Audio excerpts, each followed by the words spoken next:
فرمان آخری نبی صلی اللہ علیہ وآلہ وسلم ہے، اپنی مجلسوں کو مجھ پر درود پاک پڑھ کر آراستہ کرو، تمہارا مجھ پر درود پڑھنا روز قیامت تمہارے لیے نور ہوگا۔ وہ سلامت رہا قیامت میں پڑھ لیے جس نے دل سے چار سلام، صلو علی الحبیب صلی اللہ تعالی علی محمد۔ ایک مرتبہ حضرت ابراہیم بن ادہم رحمت اللہ تعالی علیہ کوئی غلام کی ضرورت پیش آئی۔ پہلے غلام خریدے جاتے تھے، بکتے تھے بازاروں میں، تو بازار تشریف لے گئے، آپ غلام خرید کر گھر میں لائے۔ آپ نے اس غلام سے پوچھا تمہارا نام کیا ہے؟ غلام نے کہا جس نام سے آپ پکارے وہی میرا نام ہے۔ آپ نے پوچھا تم کیا کھانے کے عادی ہو؟ غلام نے کہا جو آپ کھلا دیں گے کھا لوں گا۔ پھر پوچھا کوئی خواہش ہو تو بتاؤ۔ غلام بولا جو آپ کی خواہش ہے وہی میری خواہش ہے، میں تو غلام ہوں۔ کیا کہتا ہے؟ میں تو غلام ہوں۔ غلام کو ان چیزوں سے کیا تعلق؟ غلام کے یہ جذبات نہیں ہوا کرتے، میں تو غلام ہوں۔ جب حضرت ابراہیم بن ادہم رحمۃ اللہ تعالی علیہ نے اس غلام کے یہ جذبات سنے تو کچھ اس طرح ارشاد فرمانے لگے، کاش میں بھی اللہ پاک کا ایسا ہی اطاعت گزار بندہ ہوتا تو کتنا بہتر ہوتا۔ یقیناً یہ آپ کی عاجزی تھی، انکساری تھی، آپ کی تواضع تھی، آپ اللہ کے بہت زبردست ولی ہیں حضرت ابراہیم بن ادہم رحمۃ اللہ تعالی علیہ۔ لیکن کمال کمال کمال کے یہ بزرگ ہوتے تھے، یہ کہاں کہاں سے اپنے لیے سبق کی، عبرت کی، نصیحت کی باتیں لے لیتے تھے۔ یقین مانے کمال کے لوگ تھے یہ نیک لوگ ہوتے اسی طرح کے ہیں کہ یہ مطلب بڑا باتوں سے یہ نکال لیتے ہیں نا اپنے لیے سیکھنے اور سمجھنے کی باتیں۔ یہ بس کمال ہوتا ہے، یہ بھی کمال کی بات ہوتی ہے اللہ کے نیک بندوں کی۔ ہر ایک کو نصیب نہیں ہوتا۔ اب ہمیں کوئی یہ واقعہ تو چلو ہمیں بتایا جا رہا ہے بیان کے اندر، لیکن یہ واقعہ پتہ چلے تو اپنے اوہو غلام کتنا اچھا تھا، مگر ہم اس سے یہ نہیں لیتے کہ یار مجھے اس معاملے میں کیا ہونا چاہیے۔ یہ بات بڑی سمجھنے کی ہے کہ کہیں کچھ سن کر اپنے اوپر لینا، کہیں سن کر اپنے اوپر لینا۔ پیارے بھائیوں، فلاں کا انتقال ہو گیا ہے، ہم انتقال پر افسوس بھی کرتے ہیں۔ جب افسوس کرنے کا موقع ہوتا ہے، افسوس کرنے کی کیفیت ہوتی ہے۔ کسی کی موت کی، میت کی، حادثے کے بارے میں سنتے ہیں، یقیناً اس موقع کی مناسبت سے ہماری کیفیتیں بنتی ہیں، لیکن ہم اپنے اوپر نہیں لیتے۔ ابراہیم بن ادہم رحمۃ اللہ تعالیٰ علیہ نے غلام کی باتوں کو اپنے اوپر لیا۔ غلام سے متاثر ہونا تو اپنی جگہ بتا کتنا اچھا غلام ملا ہے کہ میں جس نام سے پکاروں یہ اس کا نام، میں جو کھلاؤں یہ وہ کھائے گا، میں جو خواہش کروں یہ اس کی خواہش۔ واہ یار مزہ آ گیا، کیا غلام ملا یار۔ غلام ہو تو ایسا ہو، یوں ہو نا، مگر آپ نے ایسا نہیں کہا غلام ہو تو ایسا ہو۔ آپ نے اس کو کیا لیا کہ کاش کہ میں بندہ ایسا ہوتا، اللہ کا ایسا بندہ ہوتا، اللہ تعالیٰ کی ایسی اطاعت کرتا، اللہ پاک کی اس طرح کی میری بندگی کی کیفیت ہوتی تو کیا بات ہے۔ آپ کی عاجزی تھی، لیکن ہمیں سمجھنا چاہیے کہ اللہ پاک کی رضا پر راضی رہنا یہ ایک زبردست بندگی ہے۔ غلام بندہ جو لفظ کہتے ہیں تو بندے کا ایک معنی غلام کا بھی ہوتا ہے نا، یہ آپ کے علم میں ہونا چاہیے۔ تو بندہ ہوتا ہی وہی ہے پیارے اسلامی بھائیوں جس کی اپنی کوئی خواہش نہ ہو، اپنی کوئی خواہش نہ ہو۔ جیسے ہم نے مرید بنتا ہے تو مرید بھی کیا بنتا ہے؟ مرید بھی غلام بن جاتا ہے، ایک طرح سے مرید بک جاتا ہے۔ تو مرید کی اپنی کوئی خواہش ہی نہیں رہتی، مرید پھر اپنے پیر کی خواہش پہ چل رہا ہوتا ہے کہ وہ اس کو راستہ بتا رہا ہوتا ہے نا، پیروی کر رہا ہوتا ہے، وہ اس کو مرشد کہتا ہے، اس کی رشد و ہدایت پر وہ عمل کر رہا ہوتا ہے، وہ جو ہدایت دیتا ہے اس پر عمل کر رہا ہوتا ہے۔ تو یہ مطلب مرید، جیسے مرید کے بارے میں کہتے ہیں کہ مرید یہ ہے کہ جیسے کہ غسال کے ہاتھ میں مردہ، کہ جیسا مطلب کہ وہ مردے کو غسل دینے والا جس طرح اس کو آگے پیچھے کرتا ہے، اوپر نیچے کرتا ہے، تو مرید بھی ہوتا رہتا ہے۔ اپنی چیزوں سے باہر آ جانا، اپنی خواہشات سے باہر آ جانا، یہ ہوتا ہے۔ اور کہتے ہیں کوئی مجھے دو باتیں بھی سکھا دے تو میں اس کا غلام۔ اب نہ شاگرد جیسے رہے نہ مرید ایسے رہے، اور ہماری کیفیت ایسی رہی نہیں ہے۔ اللہ کرے کہ ہمیں ایسی اطاعت، ایسی فرما برداری مل جائے اسلام اور دین کے تعلق سے، اللہ اور اس کے رسول کی اطاعت و فرما برداری کے تعلق سے۔ تو کیا بات ہے مدینے کی. ہم رسول پاک صلی اللہ علیہ وسلم کی ایسی سچی پکی غلامی نصیب ہو جائے، ایسی سچی پکی غلامی نصیب ہو جائے کہ محبوب کریم صلی اللہ تعالی علیہ وسلم نے جو کچھ فرمایا کرو میں وہی کروں گا، جس چیز سے روکا رک جاؤ میں اس سے رک جاؤں گا، جو کھانے کا ارشاد فرمایا کہ یہ کھانا تمہارے لیے جائز وہ یہی میرے لیے جائز، جس کا فرمایا ناجائز وہ میرے لیے ناجائز، اس سے بچنا ہے تو اس سے بچنا ہے، یہ کرنا ہے تو یہ کرنا ہے. یہ بس یہ بڑے کرم کے ہیں فیصلے، یہ بڑے نصیب کی بات ہے، سچی بات ہے.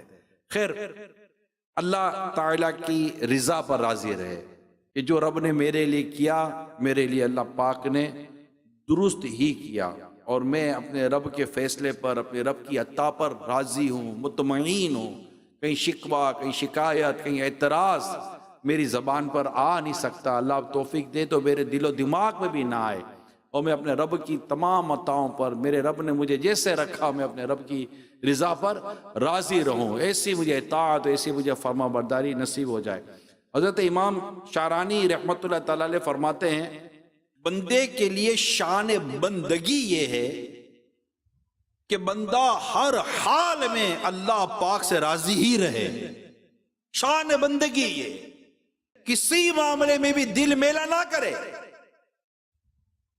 جو کچھ عطا کیا گیا اس سے زیادہ کی خواہش نہ کرے، اس لیے کہ اللہ پاک ہم سے زیادہ ہماری بھلائی کو جاننے والا مہربان رب ہے. وہ ہمارا وہ ہم سے زیادہ ہماری بھلائی کو جانتا ہے. اللہ پاک فرماتا ہے، اور یہ ارشاد اللہ پاک کا جو میں اس کو بیان کرنے جا رہا ہوں پارہ 2 سورہ بقرہ کی آیت نمبر 216 میں اللہ پاک ارشاد فرماتا ہے وَعَسَىٰ أَن تَكْرَهُوا شَيْئًا وَهُوَ خَيْرٌ لَكُمْ وَعَسَىٰ أَن تُحِبُّوا شَيْئًا وَهُوَ شَرٌّ لَكُمْ وَاللَّهُ يَعْلَمُ وَأَنْتُمْ لَا تَعْلَمُونَ. واہ. ترجمہ کنز الایمان. اور قریب ہے کہ کوئی بات تمہیں بری لگے، کوئی بات تمہیں بری لگے اور وہ تمہارے حق میں بہتر ہو، اور قریب ہے کہ کوئی بات تمہیں پسند آئے اور تمہارے حق میں بری ہو، اور اللہ جانتا ہے اور تم نہیں جانتے. واہ. واللہ یعلم وانتم لا تعلمون. واللہ کتنا خوبصورت ارشاد ہے، اور اللہ جانتا ہے اور تم نہیں جانتے. یعنی اس سے امام شعرانی علیہ رحمہ فرماتے ہیں اس سے معلوم ہوا کہ اللہ پاک نے جو کچھ عطا فرمایا ہے جس حال میں رکھا ہے، اگر بندہ اس کے علاوہ کچھ اور طلب کرے تو وہ گویا اس بات کا دعویٰ کر رہا ہے کہ وہ اللہ پاک سے بڑھ کر علم رکھنے والا ہے، اور بندے کے جاہل ہونے کے لیے اتنا ہی کافی ہے. یہ بڑی ایمان افروز بات ہے میرے پیارے اسلام بھائیوں کہ اللہ جانتا ہے اور تم نہیں جانتے، اور اللہ ہمارے حق میں بہتر ہی فرماتا ہے. وَعَسَىٰ أَن تَكْرَهُوا شَيْئًا وَهُوَ خَيْرٌ لَكُمْ.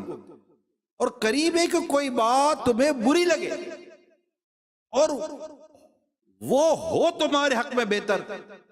وَعَسَىٰ أَن تُحِبُّوا شَيْئًا وَهُوَ شَرٌّ لَكُمْ. اور قریب ہے کوئی بات تمہیں پسند آئے، کوئی بات تمہیں پسند آئے اور وہ تمہارے حق میں بری ہو.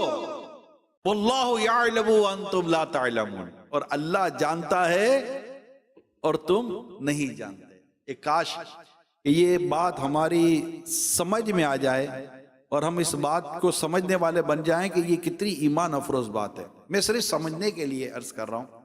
ایک بادشاہ بہت سخی تھا اور اس نے اعلان کیا ہوا تھا، اس کا دریا سخاوت جوش میں تھا کہ جو مانگو گے ملے گا، آؤ مانگو، جو مانگو گے دوں گا، جو مانگو گے دوں گا، منہ مانگی مراد ملے گی. اب اس اعلان کا شورا سن کر ایک کسان چل پڑا بادشاہ کے پاس کچھ مانگنے کے لیے. کیا چلو بادشاہ نے بڑی سخاوت کا اعلان کیا ہے، جو مانگو گے ملے گا، منہ مانگی پاؤ گے، جو خواہش ہوگی میں تمہاری خواہش پوری کر دوں گا. چلتے میں بھی خواہش اپنی رکھتا ہوں بادشاہ کے آگے کیا ملتا ہے. تو کسان تھا وہ، اور وہ کسان آیا. اب کسان کی کیفیت یہ تھی کہ نہ اس کے پاس ہل تھا، نہ اس کے پاس بیل تھا، نہ اس کے پاس کوئی دانا وانا زمین میں ڈالنے کے لیے پیسے تھے، مگر چلا تھا کہ چلو یار بادشاہ کی سخاوت ہے، کچھ مانگ کر لاتا ہوں. اس نے بادشاہ کو آ کر کہا بادشاہ مجھے ہاتھی دے دو. بادشاہ اس کے حالات سے باخبر تھا.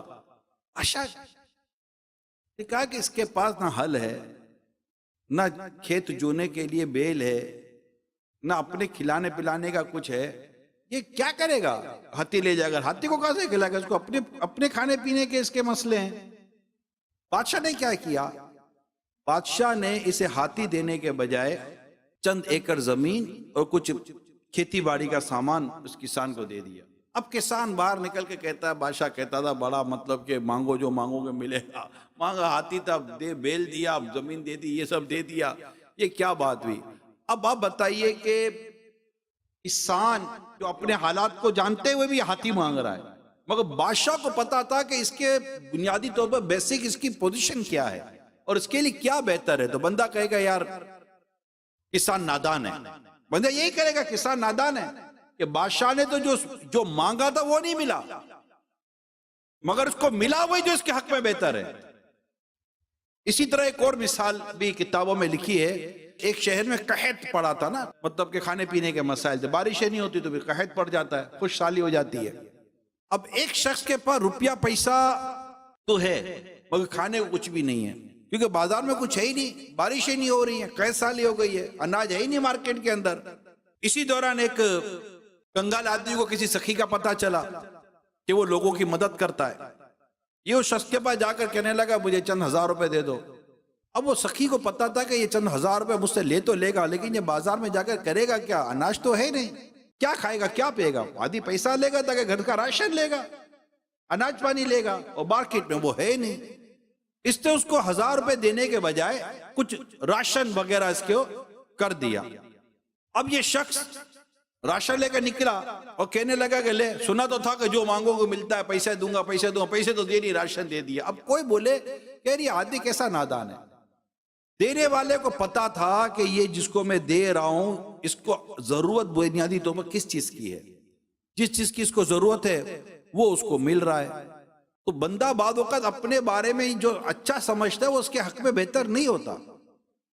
اب یہ تو عام سمجھانے کے لیے، جیسے ہم دعا کرتے ہیں، یہ دونوں باتیں دعا کے باب میں لکھی گئی ہیں۔ یہ دو میں نے آپ کو مثالیں دی نا، یہ دعا کے باب میں لکھی ہیں۔ ادعونی استجب لکم، اللہ فرماتے ہیں مجھ سے مانگو میں دعا قبول کرتا ہوں۔ ہم دعا مانگتے ہیں، ہمیں وہ مل ہی نہیں رہا جو ہم مانگ رہے ہیں۔ واللہ یعلم وانتم لا تعلمون، اس کو یاد کر لو میرے پیارے اسلامی بھائیوں، مدنی چینل کے ناظرین، سوشل میڈیا پر بیٹھے ہوئے عاشقان رسول، اس آیت کریمہ کے حصے کو یاد کر لے، واللہ یعلم وانتم لا تعلمون، اور اللہ جانتا ہے اور تم نہیں جانتے۔ ارے میرے حق میں کیا بہتر ہے میرا رب جانتا ہے، وہ مجھے وہی دے گا جو میرے حق میں بہتر ہے۔ یہ اتنی سکون والا معاملہ ہے، پرسکون کر دیتا ہے، غریب، امیر، بیمار، تندرست، سب کے لیے اس کے اندر الحمدللہ زبردست چیز ہے۔ کیونکہ کسی کے لیے کیا بہتر ہے، کسی کے لیے کیا بہتر ہے، یہ تو اللہ پاک جانتا ہے نا، ہم تو نہیں جانتے، اور اللہ اپنے بندوں کے حق میں بہتر فرماتا ہے۔ اب امیری غریبی کو دیکھ لیں، یہاں امیری غریبی پر بات ہوتی ہے تو اب امیری غریبی کا معاملہ دیکھ لیں کہ اللہ پاک نے اس معاملے میں کیا کچھ کرم فرمایا ہوا ہے۔ مثال کے طور پر سورہ شورا کے اندر آتا ہے کہ اور اگر اللہ اپنے سب بندوں کا رزق وسیع کر دیتا تو ضرور زمین میں فساد پھیلاتے، لیکن وہ اندازہ سے اتارتا ہے جتنا چاہے، بے شک وہ اپنے بندوں سے خبردار ہے، انہیں دیکھتا ہے۔ کتنی خوبصورت بات ہے، انہو بعبادہ خیر بصیر، واللہ اللہ کیا، انہو بعبادہ خیر بصیر، بے شک وہ اپنے بندوں سے خبردار ہے، انہیں دیکھتا ہے۔ ابو عبداللہ محمد بن احمد قرطبی علیہ رحمہ فرماتے ہیں اگرچہ بندوں کے بہتر و فائدے کے لیے افعال کرنا اللہ تعالیٰ پر واجب نہیں، اس کے باوجود اللہ پاک کے افعال اور حکمتوں اور مصلحتوں سے خالی نہیں ہے۔ اللہ پاک اپنے بندے کے حال کو جانتا ہے، اور اگر اس پر دنیا کا رزق وسیع کر دیا تو یہ وسعت بندے کے اعمال کو فاسد کر دے گی، اس لیے اس پر رزق تنگ کر دینے میں ہی اس کی مصلحت و بہتری ہے۔ لہذا کسی پر رزق تنگ کر دینے میں اس کی توہین نہیں، اور کسی پر رزق کشادہ کر دینا اس کی فضیلت نہیں۔ مزید فرماتے تمام معاملات اللہ تعالیٰ کی مشیت پر موقوف ہیں، وہ جو چاہتا ہے کرتا ہے، اور وہ اپنے کسی فعل پر جواب دے نہیں، کیونکہ وہ علی الاطلاق مالک ہے، اپنے بندوں کے حق میں بہتر فرماتا ہے۔ میں ایمان افروز آپ کو حدیث سناتا ہوں، ایمان افروز حدیث سنیے۔ اللہ تعالیٰ فرماتا ہے، غور سے سنیے مدنی چینل کے ناظرین، اسلامی بھائیوں، اتنی سکون کر دیتی ہے، اور اتنا بندے کا توکل بڑھاتی ہے اور اپنے رب سے محبت بڑھاتی ہے یہ روایت کہ میرا رب کریم ہے، میرا رب رحیم ہے، واللہ یعلم وانتم لا تعلمون، اور اللہ جانتا اور تم نہیں جانتے۔ حدیث قدسی سنیے، بے شک میرے بعض مومن بندے ایسے ہیں کہ ان کے ایمان کی بھلائی مالداری میں ہے، اگر میں انہیں فقیر کر دوں تو اس کی وجہ سے ان کا ایمان خراب ہو جائے گا۔ بے شک میرے بعض مومن بندے ایسے ہیں کہ ان کے ایمان کی بھلائی فقیری میں ہے، اگر میں انہیں مالدار بنا دوں تو اس کی وجہ سے ان کا ایمان خراب ہو جائے گا۔ بے شک میرے بعض مومن بندے ایسے ہیں کہ ان کے ایمان کی بھلائی صحت مند رہنے میں ہے، اگر میں انہیں بیمار کر دوں تو اس بنا پر ان کا ایمان خراب ہو جائے گا۔ بے شک میرے بعض مومن بندے ایسے ہیں کہ ان کے ایمان کی بھلائی بیمار رہنے میں ہے، اگر میں انہیں صحت عطا کر دوں تو اس کی وجہ سے ان کا ایمان خراب ہو جائے گا۔ میں اپنے علم سے اپنے بندوں کے معاملات کا انتظام فرماتا ہوں، بے شک میں علیم و خبیر ہوں۔ سبحان اللہ و بحمدہ، سبحان اللہ العظیم، سبحان اللہ و بحمدہ، سبحان اللہ العظیم، سبحان اللہ و بحمدہ، سبحان اللہ العظیم۔ اپنے رب کی رضا پر بندہ راضی رہے۔ کچھ ایسے معاملات ہو جاتے ہیں بندے کے ساتھ، مگر یہ نہیں جانتا کہ یہ تکلیف، یہ پریشانی مجھے کتنی بڑی تکلیف اور پریشانی سے بچا رہی ہے۔ میں آپ کو ایک اور حکایت سناتا ہوں، ایمان افروز حکایت سنیے۔ حضرت لقمان حکیم رحمت اللہ تعالیٰ علیہ کے متعلق منقول ہے، آپ نے ایک دن اپنے بیٹے سے فرمایا تمہیں جو بھی معاملہ درپیش ہو، تمہیں اچھا لگے یا برا، اپنے دل میں یہی رکھو کہ وہ تمہارے حق میں بہتر ہے۔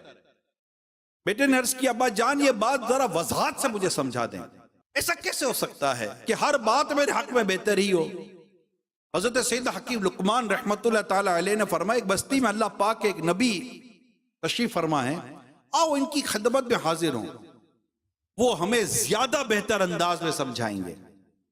چنانچہ دونوں یعنی والد اور بیٹے سفر کا سامان لیا اور سواری پر سوار ہو گئے، جانور ہوتے تھے سواری کے، اور علم دین سیکھنے کی مقدس نیت کے ساتھ دونوں نے سفر اختیار کیا۔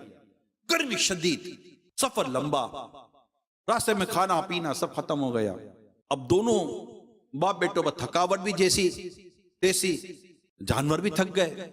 اب یہ دونوں جانوروں سے اترے اور پیدل چلنے لگے۔ چلتے چلتے کافی دور جا کر سیدنا حکیم لقمان علیہ رحمہ کو دور کہیں سے کوئی دھواں اٹھتا نظر آیا۔ کچھ ڈھارس بندی کی آبادی قریب ہی ہے، مگر ساتھ ہی ایک مشکل کھڑی ہو گئی۔ وہ مشکل کیا تھی؟ مشکل یہ کھڑی ہو گئی کہ کوئی نوکیلی ہڈی تھی، ہڈی وہ آپ کے بیٹے کے پاؤں میں لگ گئی اور آر پار ہو گئی، پاؤں زبردست زخمی ہو گیا۔ اب خون بہا، زخمی، بھوک، پیاس، تھکاوٹ، اب اس پر ان کو بے ہوشی طاری ہو گئی۔ اب بیٹے کی حالت دیکھ کر حضرت کی آنکھوں سے بھی آنسو جاری ہو گئے کہ یہ بیٹا بھی بڑا تکلیف میں آ گیا۔ آپ نے بڑی مشکل سے وہ ہڈی نکالی، پٹی کی، کچھ افاقہ ہوا، بیٹے کو ہوش آیا۔ بیٹے نے عرض کیا ابا جان ہم مسافر ہیں، ہم مسافر ہیں، شدید گرمی، پانی ختم ہو چکا، اس حالت میں مجھے چوٹ بھی لگ گئی، نہ ہم آگے چلنے کی جیسے نہ پیچھے جانے جیسے، اب کوئی پرسان حال بھی نہیں ہے ابا جان، اب یہ سب کچھ میرے لیے بہتر کیسے ہو سکتا ہے یہ بتائیے، ابھی یہ سب کچھ میرے لیے کیسے بہتر ہو سکتا ہے کہ جو کچھ ہو رہا ہے۔ حضرت سیدنا حکیم لقمان رحمت اللہ تعالی علیہ نے فرمایا بیٹا یہ جو مصیبت ہمیں پہنچی ہے، ہو سکتا ہے اس کے ذریعے کو بہت بڑی ہم سے مصیبت ٹل رہی ہو۔ ابھی یہ دونوں باپ بیٹوں کے درمیان باتیں چل ہی رہی تھی کہ حکیم لقمان علیہ رحمہ کو دور سے کوئی شخص آتا دکھائی دیا۔ اب کچھ مطمئن ہوئے مگر جلدی وہ نظروں سے اچھل ہو گیا۔ پھر آپ کو ایک آواز سنائی دی، انت لقمان، کیا تم لقمان ہو؟ کہا جی ہاں میں لقمان ہوں۔ پوچھا حکیم لقمان؟ کہا لوگ تو ایسا ہی کہتے ہیں۔ اس سے پھر پوچھا تمہارے بیٹے نے کیا کہا ہے؟ حکیم لقمان نے پوچھا آپ کون ہیں اور سامنے کیوں نہیں آ رہے؟ آواز آئی میں جبرائیل ہوں، حضرت جبرائیل علیہ السلام۔ میں صرف نبیوں اور فرشتوں کو دکھائی دیتا ہوں، کہ اگر آپ جبرائیل ہیں تب تو آپ ہمارے حال سے واقف ہوں گے۔ حضرت جبرائیل علیہ السلام نے فرمایا اللہ پاک نے مجھے ایک شہر پر عذاب نازل کرنے کے لیے بھیجا تھا، جب میں وہاں پہنچا تو مجھے معلوم ہوا کہ آپ دونوں بھی اس شہر کی طرف بڑھ رہے ہیں۔ چنانچہ میں نے اللہ پاک سے دعا کی، یا اللہ ان دونوں کو اس شہر میں داخل ہونے سے روک دے۔ میری دعا قبول ہوئی اور آپ کا بیٹا تکلیف میں مبتلا ہو گیا۔ اگر ایسا نہ ہوتا تو آپ شہر میں داخل ہو جاتے تو آپ بھی شہر والوں کے ساتھ عذاب میں مبتلا کر دیے جاتے۔ اللہ اللہ اللہ اللہ، واللہ یعلم وانتم لا تعلمون، اور اللہ جانتا ہے اور تم نہیں جانتے۔ اپنے رب کی رضا پر بندہ راضی رہے۔ جے سونا میرے دکھ وچ راضی تے سکھنو میں چلے پاواں۔ اتنی ایمان افروز حکایت ہے، کتنی ایمان افروز باتیں ہیں، کتنا ایمان افروز یہ میں بتا، یہ کیا یار کیفیت اللہ جس سے عطا کر دے کہ میں اپنے رب کی رضا پر راضی رہوں، میں اپنے رب کی رضا پر راضی رہوں۔ میرے مطلب میں جس حالت میں بھی ہوں، میرا رب مجھے دیکھتا ہے، میرا رب مجھے جانتا ہے، وہ علیم ہے، وہ خبیر ہے۔ اس کی شان ہے علیم بذات الصدور، دلوں میں آنے والے خیالات کو بھی وہ جانتا ہے۔ پھر وہ قریب ہے، وہ رحیم ہے، وہ رحمان ہے، وہ سبحان ہے۔ ماؤں سے بڑھ کر اپنے بندے پر رحم کرنے والا ہے۔ وہ جانتا ہے اپنے بندے کی تکلیف کو، اپنے بندے کے دکھ کو، اپنے بندے کی پریشانی کو، اس کی غربت کو، اس کی تنگ دستی کو، اس کی بیماری کو، اس کی پریشانی کو، اس کے قرضوں کو، اس کے گھر میں بیماریوں کو، اولاد کی تکلیف، بیوی کی تکلیف، شوہر کی تکلیف، ماں باپ کے تعلق سے، آس پڑوس کے تعلق سے، قرضوں کے تعلق سے، تنگ دستی کے تعلق سے، ہسپتالوں میں بیمار ہے، گھر میں بیمار ہے۔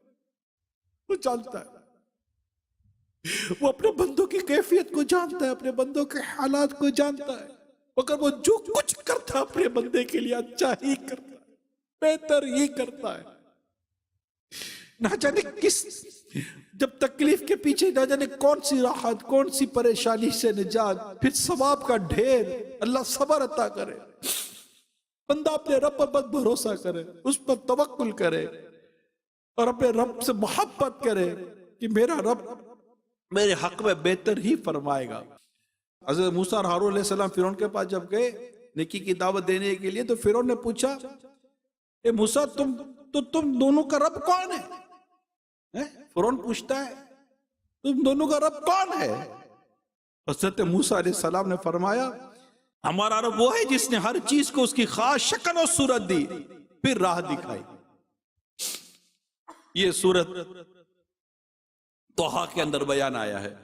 مفسرین کرام نے اس آیت کی جو وضاحت فرمائی، اس کے مطابق اس کا مطلب یہ کہ رب وہ ہے جس نے ہر چیز کو ایک خاص مقصد کے تحت مخصوص صلاحیت پر پیدا فرمایا، پھر ہر چیز کو اس کے کام کے مطابق صورت بھی عطا فرمائی، پھر ہر چیز کو اس کی صلاحیت و کام کے مطابق اسباب بھی عطا فرمائے، اور ساتھ ہی ساتھ ان اسباب کو استعمال میں کیسے لانا ہے اس کی ہدایت بھی عطا فرما دی۔ اللہ اللہ اللہ، سبحان اللہ و بحمدہ، سبحان اللہ العظیم، سبحان اللہ و بحمدہ، سبحان اللہ العظیم۔ آنکھ عطا کی یہ دیکھتی ہے، کان عطا کیے سنتے ہیں۔ کان دیکھنے کا کام نہیں کرتے، آنکھ سننے کا کام نہیں کرتی۔ ہر چیز کو اللہ تعالیٰ نے اپنی رحمت سے اس کو بنایا ہے، اس کو قائم کیا ہے، اس کی شکل و صورت اس کے حساب سے اللہ نے بنائی ہے۔ پھر کمال یہ ہے کہ ہر چیز کا ایک خاص مقصد ہے اور ایک خاص کام ہے۔ اللہ پاک کے پیارے نبی حضرت عیسیٰ علیہ السلام ایک مرتبہ نہر کے قریب سے گزر رہے تھے۔ آپ نے دیکھا کہ بچے نہر میں نہا رہے ہیں، ان کے ساتھ ایک نابینا بچہ بھی تھا، نہر میں نہا رہے، ان کے ساتھ نابینا بچہ بھی تھا، بلائنڈ۔ حضرت عیسیٰ علیہ السلام کو اس کے حال پر رحم آیا۔ آپ نے اللہ پاک کی بارگاہ میں دعا کی، یا اللہ اس کو بھی آنکھیں عطا فرما دے۔ اللہ پاک نے آپ کی دعا قبول فرمایا، اس بچے کو آنکھیں عطا فرما دی گئی۔ جب اس نے آنکھیں کھولی اور بچوں کو دیکھا تو ایک بچے کو پکڑ کر پانی میں اس قدر غوطے دیے کہ وہ مر گیا، پھر دوسرے کو پکڑا، اس سے بھی غوطے دے کر قتل کر دیا۔ یہ منظر دیکھا عیسیٰ علیہ السلام حیران ہوئے اور دعا کی، یا اللہ پاک تو اپنی مخلوق کو بہتر جاننے والا ہے، اسے پہلی حالت پر ہی لوٹا دے۔ یہ اللہ پاک بس ہمیں ایمان کو کامل کرنے والی سوچ اور سمجھ عطا کر دے کہ ہم اپنے رب کی رضا پر راضی رہیں۔ اللہ اپنے بندوں کے حق میں بہتر فرماتا ہے، وہ اپنے بندے کو جس حال میں رکھتا ہے بس اللہ پاک ہمیں اس حال میں اپنے رب سے راضی رہنے کی توفیق عطا فرما۔ اللہ کے آخری نبی صلی اللہ علیہ وسلم نے فرمایا، یعنی خوشخبری ہے اس کے لیے جس کو اسلام کی ہدایت دی گئی، قدر کفایت رزق دیا گیا اور وہ اس پر راضی ہے۔ ایک حدیث پاک میں جب قیامت کا دن ہوگا تو اللہ پاک میری امت کے ایک گروہ کو پر عطا فرمائے گا، پر عطا فرمائے گا، جن کے ذریعے وہ اپنی قبروں سے اڑ کر جنت میں چلے جائیں گے اور وہاں جیسے چاہیں گے لطف اندوز ہوں گے۔ فرشتے ان سے پوچھیں گے کیا تم حساب دے چکے ہو؟ وہ کہیں گے ہم نے حساب نہیں دیا۔ فرشتے پھر پوچھیں گے کیا تم پل صراط سے گزر چکے؟ وہ جواب دیں گے ہم نے پل صراط نہیں دیکھا۔ پھر فرشتے پوچھیں گے کیا تم نے جہنم کو دیکھا؟ وہ کہیں گے ہم نے کسی چیز کو نہیں دیکھا۔ تو فرشتے ان سے کہیں گے تم کس کی امت میں سے ہو؟ وہ خوش بخت جنتی کہیں گے ہم امام الانبیاء حضرت محمد مصطفیٰ صلی اللہ علیہ وسلم کو امتی ہیں۔ فرشتے کہیں گے ہم تمہیں اللہ پاک کی قسم دیتے ہیں، بتاؤ دنیا میں تمہارے کیا اعمال تھے؟ وہ جواب دیں گے ہماری دو عادتیں تھی جن کی وجہ سے ہم پر اللہ پاک نے لطف و کرم فرمایا اور اس مرتبے تک پہنچایا۔ نمبر ایک، ہم تنہائی میں بھی اللہ پاک کی نافرمانی سے حیا کرتے تھے، اور دوسری ہم اللہ پاک کی عطا کردہ تھوڑے رزق پر راضی رہتے تھے۔ کتنی دونوں اہم ترین باتیں کہ ہم تنہائی میں بھی اللہ پاک سے حیا کرتے تھے، اس کی نافرمانی نہیں کرتے تھے، اور آج ہم تنہائیاں ڈھونڈتے ہیں اس رب کی نافرمانی کرنے کے لیے۔ یعنی پہلے کے لوگ لوگوں میں عبادت اس طرح کرتے تھے کوئی دیکھ نہ لے کہ ریاکاری نہ ہو جائے۔ کچھ عبادتیں اس طرح کی بھی ہوتی ہیں، نماز با جماعت کا معاملہ جدا ہوتا ہے دیگر کا، مگر نیک لوگ لوگوں میں عبادات کے تعلق سے یہ احتیاط کرتے تھے، سوچتے تھے یار پتہ نہ چل جائے کوئی دیکھ نہ لے، تو ان کی تنہائی کی عبادتیں وہ کہاں کے کہاں پہنچ جاتی تھی۔ اور یہاں ہمارا حال ہے کہ جب لوگ دیکھ رہے ہوتے ہیں تو ہمیں عبادت اور نیکی کرنے کا جذبہ بڑھ جاتا ہے، اور جب تنہائی میں ہوتے ہیں تو اللہ کی نافرمانی پر کمر باندھ لیتے ہیں۔ اللہ اللہ ہمارا بنے گا کیا؟ وہ بظاہر بڑا نیک صورت، کر بھی دے مجھ کو اب نیک سیرت، ظاہر اچھا ہے باطن برا ہے، یا خدا تجھ سے میری دعا ہے، یا خدا تجھ سے میری دعا ہے، یا خدا تجھ سے میری۔ چپ کے لوگوں سے گناہوں کا رہا ہے سلسلہ، تیرے آگے یا خدا جرم کا اظہار ہے، بندہ بدکار ہوں بے حد ذلیل و خوار ہوں، میں بندہ بدکار ہوں بے حد ذلیل و خوار ہوں، مغفرت فرما الہی تو خدا غفار ہے۔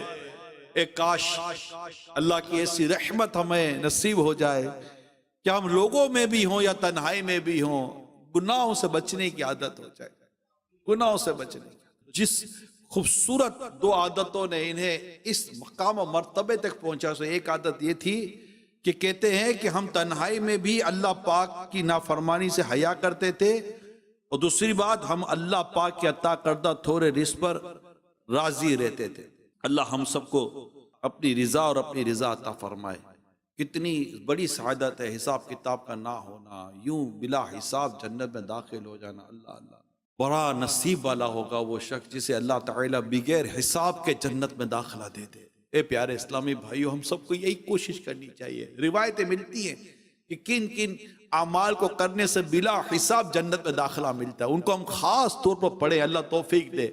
ہم روایتوں کو خاص طور پر پڑھیں کہ جس میں اللہ کے پیارے حبیب صلی اللہ علیہ وسلم نے ہمارے لیے یہ ارشاد فرمایا کہ یہ وہ اعمال ہے جسے کرنے والے کو اللہ تعالیٰ بغیر حساب کتاب کے جنت دے دیتا ہے۔ یہ پورا مضمون ہے، پورا موضوع ہے کہ کس کس کو بلا حساب جنت میں داخلہ ملے گا۔ اگر حساب کتاب ہو گیا ہم تو مر جائیں گے، ہم دیں گے کیا حساب؟ حساب دینے جیسا ہے ہی کیا؟ گناہوں سے لتھڑا ہوا نمایا ہمارے، نہ آنکھیں ٹھکانے پر، نہ کان ٹھکانے پر، نہ ہاتھ پاؤں بچے ہوئے، نہ دل و دماغ کا کوئی حال ہے۔ برا حال ہے ہمارا، برا حال ہے ہمارا، ہم کیا حساب دیں گے؟ اللہ ہمیں بے حساب بخش دے، تو بے حساب بخش کہ ہے بے شمار جرم۔ دیتا ہوں تجھ کو واسطہ شاہ حجاز کا، اللہ ہمیں بے حساب بخش دے، بے حساب بخش دے، بے پوچھ لجائے کو لجا۔ صدقہ پیارے کی حیا، صدقہ پیارے کی حیا کا کہ نالے مجھ سے حساب، صدقہ پیارے کی حیا کا کہ نالے مجھ سے حساب، بخش بخش بخش بے پوچھے لجائے کو لجانا کیا ہے۔ اے مولا بس ہمارے حال پر رحم کر، ہمیں بے حساب جنت میں داخلہ دے دے، آمین۔ کاش ہمیں بے حساب جنت میں داخلہ نصیب ہو جائے اور ہم اپنے رب کی رضا پر راضی رہنے والے بن جائیں۔ یقیناً سب سے بڑھ کر جو نعمت ہے وہ رب کی رضا ہے۔ اللہ کے پیارے حبیب صلی اللہ علیہ وسلم نے فرمایا، اللہ پاک اہل جنت سے فرمائے گا، اے جنتیو کیا تم راضی ہو گئے؟ اہل جنت عرض کریں گے، مولا کیوں راضی نہ ہوں گے؟ تو نے ہمیں وہ نعمتیں دی ہیں جو کسی کو نہ دی۔ اللہ پاک فرمائے گا، میں تم کو ان سب سے اعلیٰ نعمت دوں گا۔ اہل جنت عرض کریں گے، مولا ان سے افضل کیا چیز ہو سکتی ہے؟ اللہ پاک فرمائے گا، میں تم سے راضی رہوں گا، کبھی ناراض نہ ہوں گا۔ ہائے ہائے ہائے، معلوم ہوا کہ اللہ پاک کی رضا کا ملنا آخرت کے انعامات میں سب سے بڑا انعام ہے۔ اور یہ انعام ملتا کیسے ہے؟ امام غزالی فرماتے یہ آخرت کا سب سے بڑا انعام اسی صورت میں ملتا ہے کہ بندہ دنیا میں اللہ پاک سے راضی رہے۔ ایک مرتبہ بنی اسرائیل حضرت موسیٰ علیہ السلام کی خدمت میں عرض کیا، اے اللہ پاک کے نبی، اللہ پاک سے ایسا عمل معلوم کیجئے کہ جب ہم وہ عمل کریں تو اللہ پاک ہم سے راضی ہو جائے۔ حضرت موسیٰ علیہ السلام نے رب کریم کی بارگاہ میں بنی اسرائیل کا مدعا پیش کیا۔ اس پر اللہ پاک نے فرمایا، اے موسیٰ بنی اسرائیل سے فرما دے وہ مجھ سے راضی رہے، میں ان سے راضی ہو جاؤں گا۔ شیخ ابو علی دقاق رحمت اللہ تعالیٰ علیہ کے شاگرد فرماتے تھے، مجھے یہ معلوم ہو جاتا ہے کہ اللہ پاک مجھ سے راضی ہے یا نہیں۔ پوچھا گیا وہ کیسے؟ فرمایا جب میں رب سے راضی ہوتا ہوں تو وہ بھی مجھ سے راضی ہوتا ہے۔ کہتے ہیں کسی گاؤں میں کوئی نیک بزرگ رہا کرتے تھے، سب لوگ ان کی بہت عزت کرتے تھے، ان سے دعائیں کروایا کرتے تھے۔ اس گاؤں کے قریب سے ایک دریا گزرتا تھا۔ ایک مرتبہ یوں ہوا کہ دریا کا بند ٹوٹ گیا، پانی نے گاؤں کا رخ کیا، لوگ بہت پریشان ہوئے، روتے ہوئے نیک بزرگ کے پاس حاضر ہوئے کہ دعا کیجئے۔ انہوں نے فرمایا جاؤ سب لوگ پھاوڑے اور دیگر اوزار لے آؤ۔ اب سب لوگ جلدی سے پھاوڑے اور دیگر اوزار لے کر آ گئے۔ وہ جو اللہ کے نیک بندے تھے انہوں نے بھی پھاوڑا اٹھا لیا اور سب لوگوں کو لے کر دریا تک پہنچے۔ لوگ سمجھ رہے تھے کہ دریا کے کنارے پر پہنچ کر بند بنایا جائے گا تاکہ ایسا راستہ بنا دیا جائے کہ پانی اندر نہ آ سکے۔ اور وہ بزرگ کا جب عمل دیکھا تو وہ مختلف تھا کہ انہوں نے تو پھاوڑے لیے اور بند جو بچا کچا تھا وہ توڑنا شروع کر دیا۔ اب لوگ پریشان، ڈر گئے، خوف زدہ ہو گئے کہ یہ کیا ہو رہا ہے، اور خوف زدہ ہو کر اپنے گھروں کی طرف چلے گئے، چھتوں پہ چڑھ گئے کہ اب تو یہ تو بچا کچا بند ہے، حضرت تو وہ بھی توڑ رہے ہیں، اب تو سیلاب بالکل تیزی کے ساتھ آئے گا اور ہمیں بہا کر لے جائے گا۔ سارے گھروں کی چھتوں پہ نکل گئے اور وہاں سے چلے گئے۔ تھوڑی دیر کے بعد وہ اللہ کے نیک بندے اپنے کندھے پر پھاوڑا رکھ کر واپس آ رہے تھے۔ لوگ بڑے حیران ہو گئے کہ آخر ماجرا کیا ہوا، کیا؟ جلدی جلدی حضرت کی بارگاہ میں حاضر ہوئے کہ حضرت کیا ہوا؟ ہم تو ڈر گئے تھے کہ یہ تو بچہ کچا جو بند تھا وہ بھی آپ توڑ رہے تھے، اب تو پانی نے سیلاب نے تو آنا تھا اور ہمیں تو بہا کر لے جانا تھا، یہ سب ہوا کیسے؟ اب حضرت کا جواب سنیے۔ حضرت فرماتے ہیں میں بچہ کچا جب بند توڑ رہا تھا تو غیب سے آواز ہے بندے کیوں توڑتا ہے؟ میں نے عرض کیا یقیناً یہ بند اللہ پاک کی مشیت ہی سے ٹوٹا ہے، لہذا جب اللہ پاک کی مشیت یہی ہے کہ دریا کا پانی گاؤں کی طرف چلا جائے تو میں اس پر راضی ہوں اور پانی کا راستہ کھول رہا ہوں۔ آواز آئی ہے بندے جب تو ہماری مرضی پر راضی ہے تو جا، ہم تیری مرضی کو پورا کرتے ہیں، بس اسی سبب سے سیلاب رک گیا۔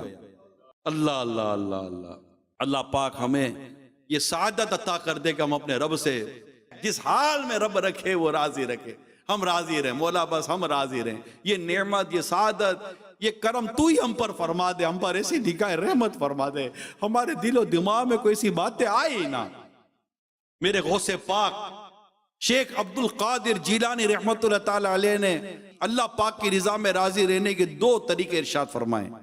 آپ فرماتے ہیں جو شخص اللہ پاک کی رضا میں راضی رہنا چاہتا ہے اسے چاہیے کہ موت کو ہمیشہ یاد رکھے، کیونکہ موت کی یاد دنیاوی مصیبتوں کو آسان بنا دیتی ہے.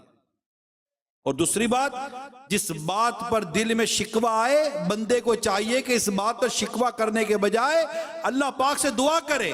مثلا کسی پر غربت آ گئی یا کوئی بیمار ہو گیا، اب اس کے دل میں وسوسے آتے ہیں تو اسے چاہیے کہ غربت یا بیماری کا شکوہ نہ کرے، بلکہ اللہ پاک کی بارگاہ میں دعا کرے، یا اللہ پاک مجھ سے غربت دور فرما دے، یا اللہ پاک مجھے اس مرض سے شفا عطا فرما دے. یہ اپنے دل کو شکوہ شکایت کے بجائے دعا میں مشغول رکھے. اس کی برکت سے انشاءاللہ الکریم دل ہلکا ہو جائے گا، اور اللہ پاک نے چاہا تو رب کریم کی رضا میں راضی رہنے کی توفیق بھی نصیب ہو جائے گی. یہ میرے پیر، میرے مرشد غوث پاک شیخ عبد القادر جیلانی رحمت اللہ تعالی علیہ کے مبارک 2 ارشاد بیان کیے. تو ہیں پریشانیاں، ہیں مصیبتیں، ہیں آزمائشیں، لیکن ہم اپنے رب سے دعا کریں. امتحان کے کہاں قابل ہوں میں پیارے اللہ، بے سبب بخش دے مولا تیرا کیا جاتا ہے. وہ کرم کرنے والا ہے، آسانی پیدا کرنے والا ہے. اللہ پاک سے دعا ہے ہمیں عافیت دے، سلامتی دے، اپنی رضا پر راضی رہنے کی توفیق عطا فرمائے. اور جو مقدر میں پریشانیاں، مصیبتیں یا جو بھی آزمائشیں، اللہ پاک ہمیں اس کو صبر عطا کرے، اور اس صبر پر اللہ پاک ہمیں اجر عطا فرمائے، اور ہم مرتے دم تک اپنے رب کی رضا پر راضی رہیں، راضی رہیں، راضی رہیں. حضرت ابو سعید خدری رضی اللہ تعالی عنہ صحابی رسول ہیں. آپ فرماتے ہیں ایک دن اللہ پاک کے آخری نبی صلی اللہ علیہ وسلم نے میرا ہاتھ پکڑا اور فرمایا، اے ابو سعید، 3 چیزوں کا جو اقرار کرے وہ جنت میں داخل ہوگا. حضرت ابو سعید رضی اللہ تعالیٰ عنہ فرماتے ہیں میں نے عرض کی یا رسول اللہ صلی اللہ علیہ وسلم وہ 3 چیزیں کون سی ہیں؟ فرمایا نمبر 1 جو اللہ پاک کے رب ہونے، نمبر 2 اسلام کے دین ہونے، اور نمبر 3 محمد صلی اللہ علیہ وسلم کے رسول ہونے پر راضی ہو جائے، جنت میں داخل ہوگا. ایک روایت کے الفاظ یہ ہے، یعنی جو بندہ اللہ پاک کے رب ہونے، اسلام کے دین ہونے اور محمد صلی اللہ علیہ وسلم کے رسول ہونے پر راضی ہو جائے اس کے لیے جنت واجب ہو جاتی ہے.